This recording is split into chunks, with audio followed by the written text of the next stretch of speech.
Hi everyone, welcome back to Shiny Classes. First of all, good evening to everyone. शुभ संध्या आप सभी को, राधे राधे, जय श्री कृष्णा। कैसे हैं आप सब? मुझे उम्मीद है अच्छे हैं, मस्त हैं, स्वस्थ हैं, खुश हैं, खुशहाल हैं, खुश हैं भी, खुश रख भी रहे हैं अपने घर परिवार वालों को। क्यों, बात मेरी सही है ना? चलिए आइए शुरुआत करते हैं आज की इस क्लास की। आप जुड़े हैं शालिनी क्लास के साथ। मैं हूँ शालिनी। यहाँ पर हम डेली मिलते हैं, क्लासेस को करते हैं, एंजॉय करते हैं और आप लोग बहुत सारी बातें करते हैं। क्यों, डेली का डेली करते हैं ना? चलिए कोई नहीं। अब एक बात आपको ये ध्यान रखनी है जो कि मुझे शेयर करनी है, वो ये है कि अपनी पढ़ाई में लगिए। Concentrate on your study because आपके पेपर्स के फिलहाल अप्रैल लास्ट जल्दी ही होगा, ये डन है। एज सून एज पॉसिबल आपके एग्जाम होंगे, इस बात को ध्यान रखिएगा क्योंकि बस अपडेट आने का ही एक सिर्फ सीन बचा हुआ है। अदरवाइज सारी चीज़ें ऑन वर्क हो चुकी हैं। तो आप अपनी पढ़ाई में प्रॉपर से फोकस करके कार्य को करिए। मैं भी मेहनत कर रही हूँ वक्त निकाल के, क्योंकि मुझे इस अप्रैल के महीने में जितना मुझे काम करना है उतना आपको एग्ज़ाम के लिए भी काम करना है। आपका डेडिकेशन दिखेगा, आपके एफर्ट्स दिखेंगे तो मेरे भी डबल एफर्ट्स दिखेंगे, क्योंकि जितना पढ़ने वाले की जिम्मेदारी होती है उससे दोगुनी जिम्मेदारी उस टीचर की भी होती है जो आपके साथ लगा रहता है। तो इस बात को मेरी ज़रूर ध्यान रखिएगा। चलिए शुरुआत करते हैं आज की इस क्लास की। आप जुड़े हैं मेरे साथ। अगर क्लास पसंद आए, अगर नहीं पक्का पसंद आएगी, अगर की तो कोई बात ही नहीं होती है हमारे साथ, ठीक है? तो लाइक करना बिल्कुल भी ना भूलिए। टेलीग्राम को ज्वाइन करिए, लिंक आपको कमेंट बॉक्स में पिन करके मिलेगा। नाम है शालिनी क्लासेस। वहाँ पर भी आपको आराम से कोई प्रॉब्लम नहीं होगी। जितने PDF है, न्यूज़ है, जो भी चीज़ें अपडेट होगी, पोल के क्वेश्चंस होंगे, वो भी आपके लिए काफ़ी हेल्पफुल रहने वाला है, क्योंकि आपके सब्जेक्ट से ही वहाँ पर पोल के क्वेश्चंस क्विज दिए जाते हैं, एक प्रकार से कह सकते हैं। चलिए, ये है साइंस जो कि पवन सीरीज से है। मैंने बहुविकल्पी प्रश्नों की स्टार्टिंग कल ही कर दी थी, तो आपको ये सारे सेक्शंस चल ही रहे थे। अब हमने काफ़ी क्वेश्चंस पे डिस्कस फुल डिटेल में कर लिया था। आज हम उसके आगे कंटिन्यू करेंगे। आप लोगों में से एक बात ये बताना चाहती हूँ कि इसमें जो बहुत सारे प्रश्न ऐसे कुछ हैं जो हमने नहीं पढ़े हैं, हमें नहीं आ रहे ना, तो उनके लिए परेशान नहीं होइए। नहीं आ रहे हैं, सीरीज़ है ये, एक प्रकार से आपको इससे बहुत सारी चीज़ें एक्स्ट्रा भी दी रहती हैं जो कभी नहीं आई है, कभी प्रश्न नहीं बना है। तो एक दो चीज़ें अगर हमारी छूट भी जाती है तो उसके लिए हमें बहुत चिंतित नहीं होना है कि हमारा ये चीज़ नहीं कवर हो रहा है, कैसे होगा, कुछ नहीं, सब हो जाता है, ठीक है? कुछ चीज़ें तो हम लोग वहाँ पे ऑप्शन देख के भी समझ जाते हैं। तो यहाँ तक हमने करवा दिया था, ये सारी चीज़ें मैंने क्लियर करवा दी थी। 35 तक करवाया था ना, ये 33 और ये, हाँ, ये 35 मक्के तक हमने करवाया था। अब इसके आगे हम चल रहे हैं कंटिन्यू करने। आप बने रहिए और पूरे क्वेश्चन को देखिए और एंजॉय करिए। 36 आपके सामने स्क्रीन पर दिया गया है। किस पौधे के पुष्प विश्व में सबसे बड़े होते हैं? बहुत अच्छा क्वेश्चन है। ऑप्शन ए गुड़हल, ऑप्शन सी कली केली, option C rafflesia, option C जो है, ऑप्शन डी है वुल्किया। चलिए बताइए। 36 आपके सामने स्क्रीन पर दिया गया है और आपको बताना है कि राइट आंसर यहाँ पर क्या होगा। गलत नहीं करना, मैंने आपको इसको पोल के क्वेश्चन में, क्विज के फॉर्म में करवाया है। मुझे याद है आपने बहुत सा एग्जाम में भी पढ़ा हुआ है। तो राइट आंसर क्या होगा? किस पुष्प को विश्व में सबसे बड़ा फूल कहा जाता है? सबसे बड़ा, विश्व की बात हो रही है, ना कि किसी एक पर्टिकुलर की। किसका कितना सही हो रहा है ये भी आप ध्यान रखिएगा। चलिए फिर इसी के साथ बात करते हैं यहाँ पर। तो राइट आंसर बी ऑप्शन, जिसका बी ऑप्शन है बेस्ट, उसका आंसर है बेस्ट। नेक्स्ट, नल के नीचे रखी बाल्टी को पानी से पूरा भरने के लिए लगा समय किस घड़ी से ज्ञात करते हैं? नल जो टैप होता है हमारा, उसके नीचे हम बकेट रखते हैं, पानी को भरते हैं, तो उसकी जो टाइम ड्यूरेशन है उसको किससे? कलाई में जो घड़ी हैंड वॉच होती है वो, टेबल की घड़ी, विराम की घड़ी, दीवार की घड़ी। 37 है, ठीक है, एक अननेसेसरी क्वेश्चन है, ठीक है, ये अननेसेसरी क्वेश्चन है, ना ही सिलेबस में है ना ही कुछ, ये कोई प्रश्न है? तो राइट आंसर यहाँ पर आप क्या ही बताएंगे? कई कलाई की घड़ी, दीवार की घड़ी। जाहिर सी बात है कि वहाँ पर जो भी चीज़ें रहेंगी, या कह सकते हैं कि हाथ वाली घड़ी से ही, ठीक है, क्योंकि आप उसी से कर रहे हो, देख रहे हो, तो वही चीज़ आप ध्यान रखोगे। कोई प्रश्न नहीं है ये। नेक्स्ट देखो, दो आवेशों के बीच कार्य करने वाला बल, ये एक अच्छा प्रश्न है, इंपॉर्टेंट, यहाँ पर पॉइंट आउट कर लीजिएगा। दो आवेश यानी कि आवेश को कहते हैं इंग्लिश में चार्जेस, जो चार्ज होते हैं। तो दो आवेश के बीच कार्य करने वाला जो एक बल होता है, फोर्स होता है, वो क्या होता है? पहला ऑप्शन गुरुत्वीय बल, दूसरा ऑप्शन पेशी बल, तीसरा ऑप्शन घर्षण बल, चौथा ऑप्शन वैद्युत बल। Which option is best according to all of you guys? Do it fast, बताइए क्या होगा। आपको यहाँ पर क्या सही लग रहा है? आप यहाँ पर क्या चूज करना चाह रहे हैं? आंसर बताइए आराम से, कोई दिक्कत नहीं है।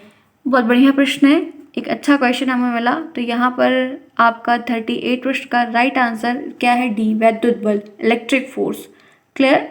आगे बढ़ते हैं नेक्स्ट। घूमता हुआ लट्टू कौन सी गति करता है? जो एक लट्टू घूमता है, पहले हम लोग ऐसा च्युइंगम या टॉफी कुछ खाते थे उसमें मिलता था। पहले ऐसे खिलौना आता था ना कि हम लोग जाके ऐसा कुछ खाते थे तो हम लोग को इसके बदले में ये मिलता था। या आप च्युइंगम खाते थे उसमें टैटू निकलता था जिसको हम लोग अपने हाथों पे करते थे, जिसके लिए हम लोग को बहुत डांट पड़ती थी। मेरी मम्मी तो मारती थी उस टाइम। हम तो इतना नहीं खाते थे पर और लोग खाते थे तो वो बहुत डांट पड़ती थी। अब ठीक है, कितने समय का च्युइंगम तो कभी खाते ही नहीं। सेंटर फूड तो कभी कभी खा भी लेते हैं थोड़ा मुंह मुंह की एक्टिविटी करवाने के लिए। अदरवाइज तो हम लोग खा खा के फुलाया करते थे। क्यों? यही करते थे ना जिसके लिए खुद डांट पड़ती थी। पापा लोग देख लेते थे तो अरे भागो नहीं तो फिर पड़ेगी। चलो बताओ, कोई नहीं, आप लोग के घर में भी ऐसे ही होता होगा। घूमता हुआ लट्टू कौन सी गति करता है? तो ऑप्शन ए है वृत्तीय गति यानी कि सर्कुलर मोशन, दोलन गति, ऑक्सीलेशन वाली, घूर्णन गति, रोटेशनल, इनमें से कोई नहीं। तो एक घूमता हुआ जो लट्टू होता है वो घूर्णन गति करता है, रोटेशनल मोशन करता है। सी ऑप्शन जिसका है उस बच्चे का बेस्ट है। नेक्स्ट देखिए, ये पढ़ाया है मैंने, सब बताया अच्छे से। प्लेलिस्ट बनी हुई है, फटाफट देखना शुरू करिए, नोट्स रिवीजन करिए, बुक से रिवीजन करिए, कहीं से भी पढ़िए पढ़िए। मुझे 90% ले आकर दीजिए, मैं नहीं जानती कुछ, क्योंकि मैंने क्लास पढ़ाई है तो वहाँ से या तो पढ़ लो या तो बुक्स आप मत खरीदो, कोई मतलब नहीं है, क्योंकि बहुत ज़्यादा टाइप पढ़ नहीं पाओगे। नोट्स अगर बनाए तो वो पढ़ लो, नहीं है तो जाके टेलीग्राम में परचेज कर लो। लेकिन मुझे 90% ले आकर दुकान खोल के सारे बच्चे सुन लो, जितने भी लोग पढ़ रहे हैं मुझे चाहिए, क्योंकि मैं मेहनत कर रही हूँ। ठीक है, मुझे मेरी मेहनत का रिप्रेजेंट चाहिए। ध्यान रखिएगा, सबसे बड़ा गिफ्ट मेरे लिए वही होगा तो सारे बच्चे पास हो जाएंगे। ठीक है, ध्यान रखना। चलिए बताइए 40 में यहाँ पर क्या होगा? विद्युत बल होगा। क्या पूछा है? पृथ्वी की तरह वस्तु पर कौन सा बल आकर्षण के रूप में लगाया जाता है? पृथ्वी के तरह, अर्थ के तरह जो फोर्स अप्लाई किया जाता है वो कौन सा फोर्स ऑफ अट्रैक्शन होता है, जिसकी वजह से सारी चीज़ें नीचे की तरफ अट्रैक्ट होती हैं? विद्युत बल, चुंबकीय बल, गुरुत्वाकर्षण बल, ग्रेविटेशनल फोर्स, इलेक्ट्रिकल फोर्स और magnetic force. Which option is best according to all of you? Answer करिए।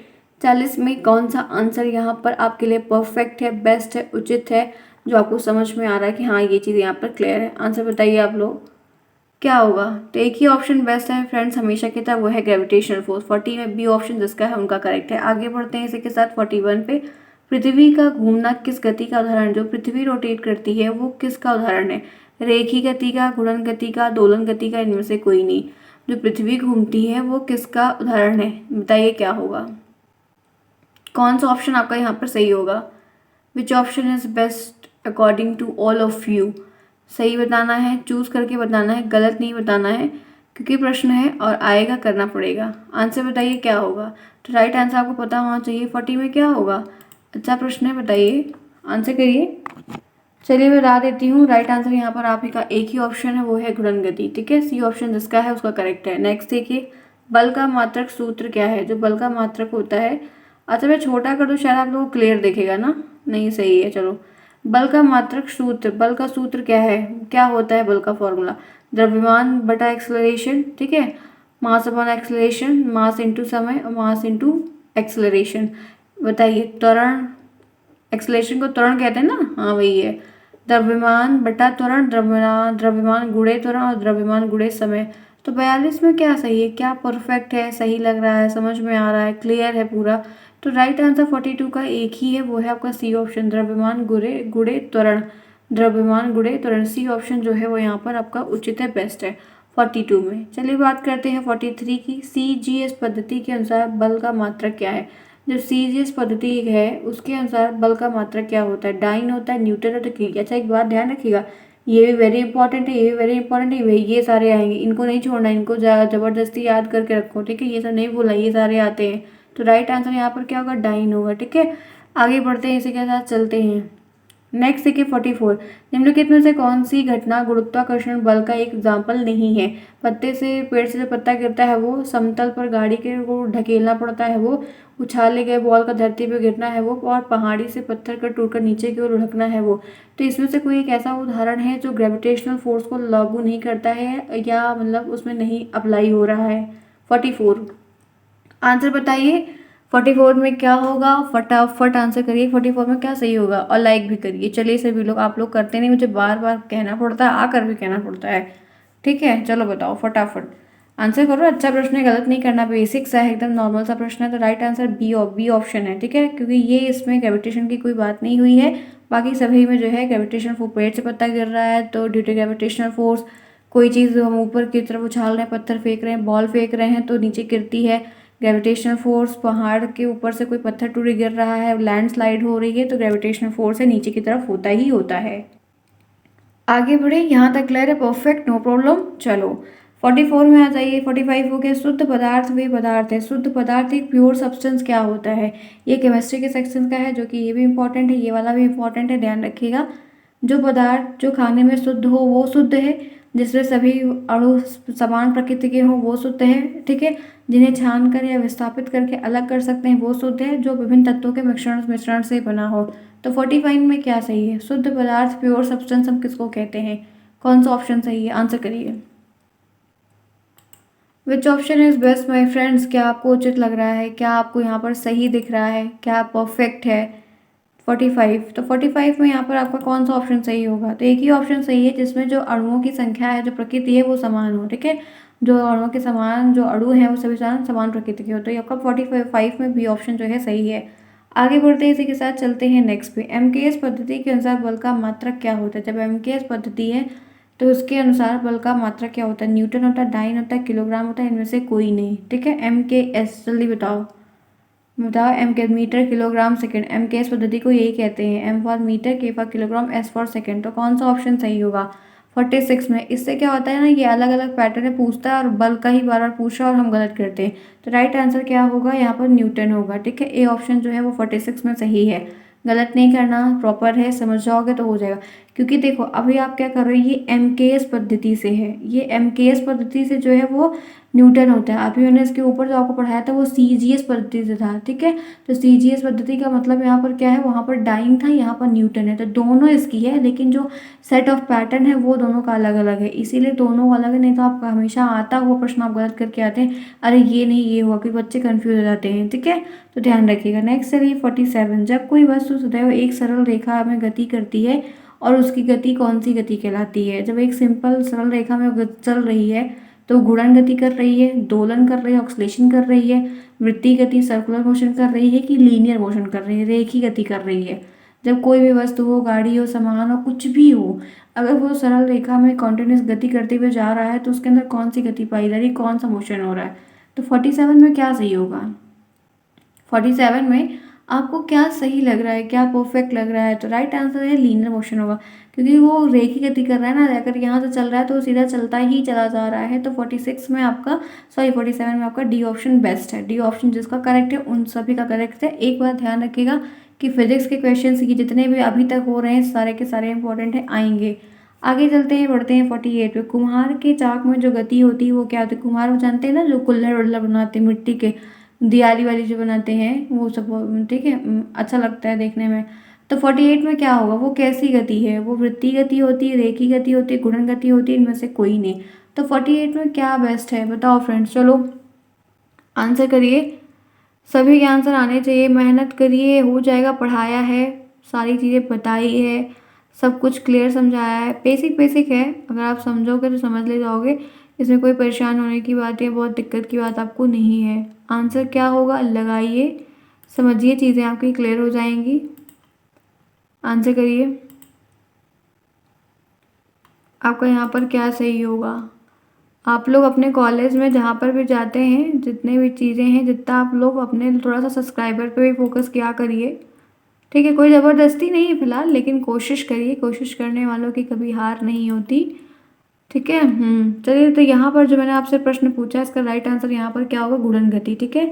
48 में आपका बी ऑप्शन जो है वो सही है। आगे चलो नेक्स्ट। कोल्हू में जुड़े बैल गति करते हैं, जो जोतते हैं वो क्या है? तो कोल्हू में जुड़े बैल गति करते हैं, दोलन गति करते हैं, गुणन गति करते हैं, रेखीय और वृत्तीय गति करते हैं। 49। अच्छा वह ठीक है, खराब नहीं है, सही प्रश्न है। बताओ क्या सही होगा?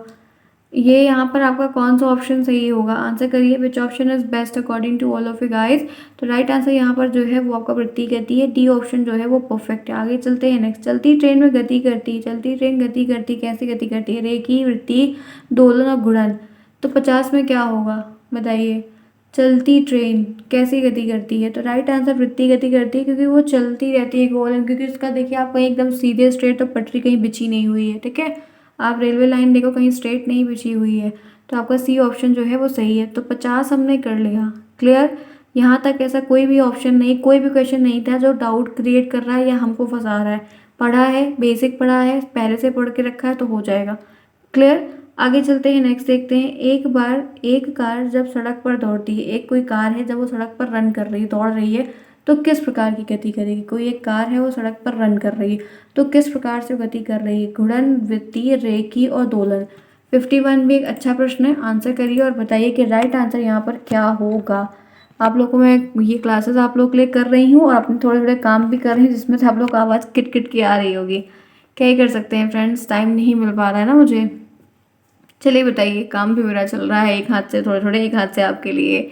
चलिए बताइए 51 क्या होगा? एक कार जब सड़क पर दौड़ती है तो किस प्रकार की गति करती है? तो राइट आंसर यहाँ हमको पता है, वो रेखी, क्योंकि हमेशा सीधी चलती, बाइक की बात हो या कार की बात हो तो ये तो लीनियर मोशन करते हैं। आगे बढ़ते हैं, नेक्स्ट 52। समय का मानक मात्रक क्या होता है? समय का घंटा होता है, दिन होता है, सेकेंड होता है, मिनट होता है? बताइए। अच्छा है, सिंपल प्रश्न है, बेसिक है, छोटे बच्चे बता देंगे इसको तो यहाँ पर समय का मानक मात्रक क्या होता है? सेकंड होता है। बी ऑप्शन जो है बेस्ट है। जिनका भी किसका कितना सही हो रहा है इसकी भी काउंट डाउन करते रहिएगा, एक आइडिया तो रहे कि हाँ आपने पढ़ा है, रिवीजन किया है। ठीक है, आगे चलो नेक्स्ट। किस वस्तु के तल का क्षेत्रफल, किसी वस्तु के तल का क्षेत्रफल का मात्रक क्या होगा? घन मीटर, वर्ग मीटर, मीटर, किलोमीटर? 53। चलिए बताइए, कल आप लोगों ने साइंस से एक दो बच्चों ने कहा, पूछा था बीच बीच का टॉपिक, स्पर्शगंधा किसी ने पूछा था और भी कुछ चीज़ें पूछी थी, तो मैंने सबके रिप्लाई दिए थे। ठीक है, आपके जो भी प्रश्न रहेंगे उनका रिप्लाई जैसे हमें टाइम मिलेगा हम ज़रूर देंगे। तो आप लोग प्रश्न करा करिए तो ज़्यादा अच्छा रहेगा, तो आप लोग के डाउट भी क्लियर होते रहेंगे, बढ़िया रहेगा। 53 में पता है क्या है? वर्ग मीटर। ठीक है, सी ऑप्शन जिसका है बेस्ट है। आगे चलो नेक्स्ट। द्रव्यमान का मानक मात्रक क्या होता है? मास, किलोग्राम, कुंटल, टन, ये सब बताओ। अच्छा प्रश्न है ये भी, बढ़िया है। 54 बताइए, 54 बताइए, 54 कौन सा ऑप्शन सही होगा? तो एक ही ऑप्शन बेस्ट है, बस सस्ता है, टिकाऊ है। ठीक है, मास का किलोग्राम। ठीक है, 54 में बी। नेक्स्ट, द्रवों का आयतन मापते हैं, द्रवों के जो आयतन होते हैं उसको किस में मापते हैं? किलोग्राम में, लीटर में, मीटर में और 2 मीटर स्क्वायर में? बताओ, पता है हमको, बताइए। लिक्विड को किस में नापते हैं, उसके वॉल्यूम को किस में नापते हैं? लीटर में नापते हैं। 55 में सी ऑप्शन सही है। आगे चलते हैं नेक्स्ट। फुटबॉल मैच देखने के लिए समय का ज्ञान आप किस घड़ी से करेंगे? फुटबॉल मैच देखने के लिए जो टाइम का एक ज्ञान है वो आप किस घड़ी से करोगे? कलाई की, दीवार की, टेबल की और विराम घड़ी की? बताइए क्या होगा। तो इसमें राइट आंसर बताइए क्या होगा। ये एक अजीब सा प्रश्न, अजीब क्या कहेंगे, नहीं आएगा फ्रेंड्स। चलो बताओ, फुटबॉल मैच देखने के लिए यहाँ पर कौन सी घड़ी का करेंगे? तो टेबल घड़ी से, दीवार घड़ी से, विराम घड़ी से, क्योंकि एक सेट ऑफ अमाउंट पे थोड़ा ये वाली घड़ी का सही, क्योंकि पता है क्या, एक एक सर्टेन टाइम ऑफ इंटरवल रहता है इस चीज़ को प्ले गेम खेलने का, इसीलिए थोड़ा सा फिक्स है, ये नहीं कि आप बस खेलते जाओ जब आपका ख़त्म हो जाए। नहीं मतलब ऐसा नहीं रहता है, जैसे कि एक है कोई चीज़ हो रही है तो वो चीज़ें थोड़ा सा अलग रहती है, थोड़ा सा, बहुत ज़्यादा नहीं, थोड़ा सा फर्क रहता है। ठीक है। ये अननेसेसरी क्वेश्चन है, बहुत कम चांसेस है, बहुत कम क्या, ना के बराबर चांसेस है। 57 वाष्प के द्रव्य में बदलने की क्रिया क्या कहलाती है? जो एक वेपर होता है वो लिक्विड में चेंज हो जा रहा है, तो वो जो चेंज हो रहा है वो कौन सी क्रिया है? अपघटन, वाष्पन, संघनन और इनमें से कोई नहीं। 57 बताइए। एक क्या होता है, एक फॉर्म ये होता है कि जैसे कोई सॉलिड है, कोई भी चीज़ सॉलिड की है, ठोस है, एकदम मजबूत सी है, उसको जब हम पिघला रहे हैं, कुछ भी कर रहे हैं, तो पानी के रूप में नहीं चेंज होकर डायरेक्ट वो जो है सॉलिड से गैस बन जाती है। तो एक क्रिया वो होती है जिसको हम इंग्लिश में सब्लिमेशन प्रोसेस कहते हैं, जिसको हिंदी में ऊर्ध्वपातन कहते हैं। ठीक है, और यहाँ पर कह रहा है कि वाष्प के वेपर के द्रव्य में बदलना, वेपर से, भाप से द्रव्य में चेंज होना, तो वो क्या है? तो यहाँ पर राइट आंसर संघनन कहलाता है। तो 57 में बी ऑप्शन जिसका है सही है। आगे चलो, वायु क्या है, एयर क्या होती? एक शुद्ध सब्सटेंस है, एक शुद्ध पदार्थ है, समांगी मिश्रण है, विषमांगी ऑक्सीजन और नाइट्रोजन का एक कंपाउंड का मिक्सचर है। तो 58 में क्या होगा? कौन सा ऑप्शन आपको सही लग रहा है 58 में? कम ऑन फ्रेंड्स, जल्दी बताइए, क्लास समझ में आ रही है ना? 58 में अब यहाँ पर राइट आंसर विषमांगी। ये हेट्रोजेनस मिक्सचर, एयर जो होती है वो हेट्रोजेनस मिक्सचर होती है। होमोजेनस मिक्सचर को समांगी कहते हैं और हेट्रोजेनस को विषमांगी कहते हैं। हेट्रोजेनस में क्या मतलब क्या है कि इसमें एयर्स में बहुत सारी गैस की प्रेजेंस होती है, नाइट्रोजन, ऑक्सीजन, आर्गन, हीलियम, ये वो सबका अपना एक नापना होता है, इतना वो, इतना वो, इतना परसेंट वो, इतना परसेंट, तो इसीलिए वो हेट्रोजेनस मिक्सचर कहलाती है। आगे बढ़े नेक्स्ट 59। बालू और लोहे की छीलन को पृथक कैसे कर सकते हैं? बालू में से लोहे की जो छीलन होती है उसको कैसे पपड़ी टाइप को जैसे वो कहते हैं, ठीक है, ऊपर एकदम एक लेयर जो होती है पतली सी, बिन कर, फटकार कर, चुंबकीय पृथक्करण के द्वारा, चाल कर। 59 अच्छा प्रश्न है, अच्छा है, बढ़िया क्वेश्चन है, बताओ।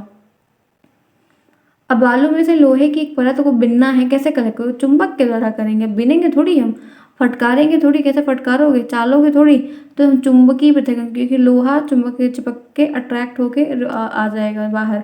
समांगी मिश्रण क्या होता है? पानी और बालू, पानी और चीनी, पानी और मिट्टी का तेल, इनमें से कोई नहीं। मिट्टी का तेल तो अब शायद मिलता ही नहीं है, ठीक है, पहले आया करता था बहुत पहले, जब मैं छोटी थी तब, जब बहुत छोटी थी, जब इन्वर्टर वगैरह की व्यवस्था नहीं थी। एक दिन ऐसा भी था कि नहीं थी, ठीक है, अंबानी क्या नहीं पैदा हुए हैं फ्रेंड्स, लेकिन ये है कि जब नहीं था तो वो जो लालटेन होती थी जलती थी, वो मेरे यहाँ भी जली हुई है, ऐसा नहीं कि नहीं जली हुई है। फिर बाद में इमरजेंसी लाइट आ गई, फिर वो होने लगा था, लेकिन शुरू में, बहुत शुरू में नहीं था, तो वो लिया जाता था, ठीक है।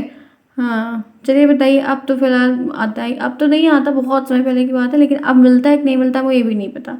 60 में क्या होगा बता दो। तो राइट आंसर पता है, पानी और चीनी। कैसे? क्योंकि पानी में चीनी घोलो तो घुल जाती है, नमक घोलो तो घुल जाएगा, लेकिन बालू नहीं घुलती, मिट्टी नहीं घुलती, ये मिट्टी का तेल थोड़ी घुलेगा, तो यहाँ वो तैर जाएगा।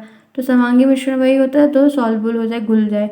विषमांगी मिश्रण किसे कहते हैं? चीनी और बालू, चीनी और पानी, वायु और मिश्रित धातु है, इनमें से कोई नहीं।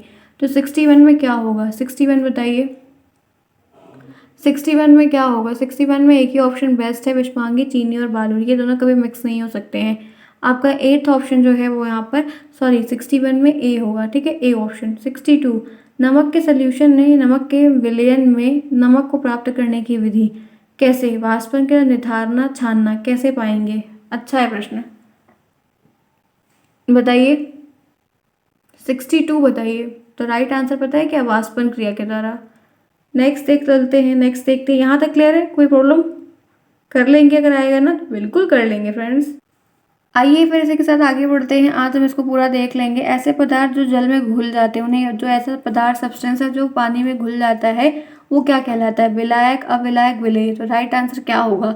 63 में क्या होगा? जो पानी में घुल जाता है, तो राइट आंसर विलेय होता है, ठीक है, उसको क्या कहते हैं? विलेय कहते हैं, जो वाटर में सॉल्युबल होता है। नेक्स्ट देखिए, किसी द्रव्य पदार्थ में जब अशुद्धि मतलब इम्प्योरिटीज मिल जाती है, तो इस विधि के द्वारा उसे कैसे पृथक कर सकते हैं, मतलब अलग कर सकते हैं? तो क्रिस्टलाइजेशन के द्वारा, आसवन, छान कर, निथार कर। तो बी ऑप्शन क्या है? छान कर, क्योंकि पानी से कोई चीज़ करनी है तो हम छानते हैं उसमें, ठीक है, स्ट्रेनर लगाकर।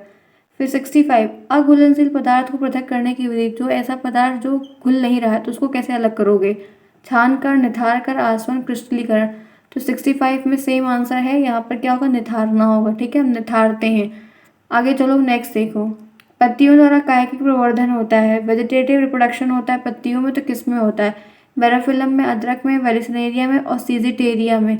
तो राइट आंसर, बहुत अच्छा प्रश्न है, बहुत बार मैंने आपको पढ़ाया, वेरोफिलम में होता है, ठीक है, जिसको कहते हैं अजूबा की पत्ती। अजूबा की पत्ती लेके आओ, गमले में लगाओ, तो जहाँ जहाँ से मिट्टी टच होती रहेगी वहाँ से निकल जाएगा। और अजूबा की पत्ती और एलोवेरा भी ऐसे ही होता है।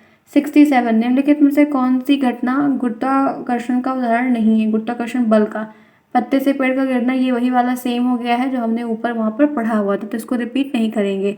दौड़ने हेतु उपयुक्त अनुकूलित प्राणी, चमगादड़, ह्यूमेरेट्रिक्स, एंटीपोल और साइरन। अच्छा प्रश्न है ये भी। 68, बताइए क्या होगा? दौड़ने हेतु उपयुक्त अनुकूलित प्राणी, तो राइट आंसर एंटीपोल होगा, एंटीलोप, ठीक है। आगे चलते हैं, नेक्स्ट देखिए। फिर यहाँ पर क्या है? पत्ती का रूपांतरण, पत्ती का रूपांतरण किस में होता है? पत्ती किस में चेंज हो जाती है? पत्रकलिका में, पत्रपर्ण, थैली में, शकलकंद में और पूर्ण मूल में। आंसर क्या होगा? रूपांतरण से पत्ती, तने का रूपांतरण, पत्ती का रूपांतरण, ऐसा प्रश्न बनता है, आया भी हुआ है बहुत बार। तो राइट आंसर पत्रकलिका में, ठीक है, पत्रपलिका में, पकलिका में। नेक्स्ट, निम्नलिखित में से उभयचर प्राणी, उभयचर कौन है? चूहा, गाय, खरगोश और कछुआ। उभयचर जो दोनों जगह रहते हैं, ठीक है, हाँ, बताइए क्या होगा? एम्फीबियंस कहलाते हैं ना, उभयचर को कहते हैं जो दोनों जगह रहते हैं। तो राइट आंसर क्या है? उभयचर कछुआ है ना, पानी में भी रहता है, लैंड पे भी रह लेता है, लोग पालते भी हैं कछुओं को, ठीक है। नेक्स्ट देखो, निम्नलिखित में से यौगिक है कौन? इसमें कैसा जो कंपाउंड है? जल है, पीतल है, सोना है, चांदी है, कंपाउंड इसमें से क्या है? बताइए, कल सब सोना, चांदी, पीतल, ये सब क्या है? तो ये जल जो है वो एक कंपाउंड है, बाकी नहीं है। आगे चलते हैं, नेक्स्ट, मछली में सांस लेने के लिए कौन सा अंग पाया जाता है? मछली फेफड़े सांस लेती है, स्किन से लेती है, त्वचा से लेती है, उपयुक्त सभी सभी जगह से लेती है। वाह भाई साहब।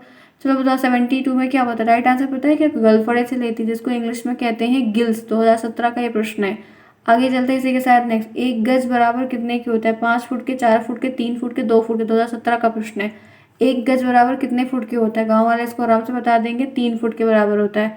आगे चलते हैं। गांव वाले मतलब जो बड़े लोग होते हैं वो गांव वाले, नहीं तो आप कहोगे मैं हम गांव वाले नहीं है, ऐसा नहीं, मैं बड़े लोगों की बात बोल रही हूँ। घुलनशील ठोस पदार्थों को द्रव्य से पृथक करने की विधि क्या होती है? छानते हैं, तिल तल छटीकरण करते हैं, निथारते हैं, वाष्पन करते हैं। तो वाष्पन क्रिया करते हैं। ठीक है, 74 में आपका डी ऑप्शन करेक्ट है। आगे बढ़ते हैं, नेक्स्ट देखते हैं। पहलवान को भार उठाने के लिए लगने वाला बल कैसा बल होता है? पेशी बल, चुंबकीय बल, विद्युत बल। तो पेशी बल होता है, मसल्स की पावर होती है, उसमें कोई करंट या मैग्नेटिक फोर्स को अप्लाई वहां पर नहीं किया जाता है कि वो चीज़ों को उठा ले। ठीक है, आगे चलते हैं। नेक्स्ट 76, चने के बीज में 2 हल्के पीले रंग का जो संरचनाएं होती है उसको क्या कहते हैं? बीज, चोल, बीजपत्र, भ्रूण और मूलांक। तो चने का बीज हो गया, जैसे वो चने का बीज ले लो, राजमा ले लो, मटर की दाल ले लो, काबुली चना वाला चना ले लो। ठीक है, ये सब ऐसे ही होता है। तो 676 में क्या होगा? बीज पत्र कहते हैं, कॉटिलेडॉन कहते हैं इसको, मोनोकॉटिलेडॉन, डाइकॉटिलेडॉन। नेक्स्ट चलिए 77, घड़ी के पेंडुलम की गति क्या होती है? सरल रेखी गति, घूर्णन गति, दोलन और वृत्तीय गति। तो घड़ी का जो पेंडुलम है, टन टन टन टन टन टन टन टन होता रहता है, वो क्या है? तो दोलन गति, यानी कि ऑक्सीलेशन मोशन करता है। 77 बी ऑप्शन जिसका सही है उनका सही है। 78 में अपुष्पी पौधा कौन सा होता है? सरसों का, फर्ण का, कुमुदनी का और सूरजमुखी का। अपुष्पी पौधा, तो राइट आंसर 78 में क्या होगा पता है? फर्ण, मतलब जिसमें फूल नहीं आते हैं। आगे चलो नेक्स्ट, ज्योति तीव्रता का मूल मात्रक क्या है? ये ज्योति तीव्रता, इसको इंग्लिश में आप बताना मुझे कोई सर्च करके। इंटेंसिटी करके कुछ कहते हैं क्या? मैं थोड़ा सा भूल रही हूँ। तो राइट आंसर क्या होगा? मोल होता है, कैंडला होता है, केल्विन होता है और एम्पियर होता है। ये तो याद है कैंडला होता है, लेकिन ये इसकी इंग्लिश भूल रही हूँ मैं। तो 79 में सी ऑप्शन सही है। 80 पे आइए। ऊर्ध्वपातन विधि के द्वारा निम्नलिखित को पृथक करते हैं। ऊर्ध्वपातन विधि में हम क्या करते हैं? चीनी और जल के मिश्रण को करते हैं अलग, तेल और रेत और जल को करते हैं, लकड़ी और बुरादा या लोहे के चूर्ण के मिक्सचर को अलग करते हैं, नमक और कपूर के मिश्रण को अलग करते हैं। ऊर्ध्वपातन विधि में क्या होता है? तो यहाँ पर राइट आंसर नमक और कपूर के मिश्रण को अलग करते हैं। ठीक है, आगे बढ़ते हैं। नेक्स्ट, निम्नलिखित में तने का रूपांतरण नहीं है, इसमें से कोई एक ऐसा एग्जाम्पल है जो तने के रूपांतरण में नहीं आता है? अदरक, आलू, शकरकंद और हल्दी। क्या नहीं आता है, बता सकते हैं? ये सब 2021 में आया हुआ प्रश्न है, सारे के सारे जितने भी क्वेश्चन हैं सब 2021 में आए हुए थे, जो पेपर हुए थे उन सब में सब पूछे गए हैं। लेकिन तने का रूपांतरण नहीं है तो क्या कहेंगे राइट आंसर? इसका आंसर आप सभी लोग कमेंट में बताइएगा कि इसमें से कौन सा नहीं है। ये आपके लिए एक क्वेश्चन टास्क है। आपकी सीरीज इसी के साथ होती है ओवर। आपकी पवन की सीरीज में 81 क्वेश्चन दिया था, जो कि मैंने 2 दिन के अंदर करवाया।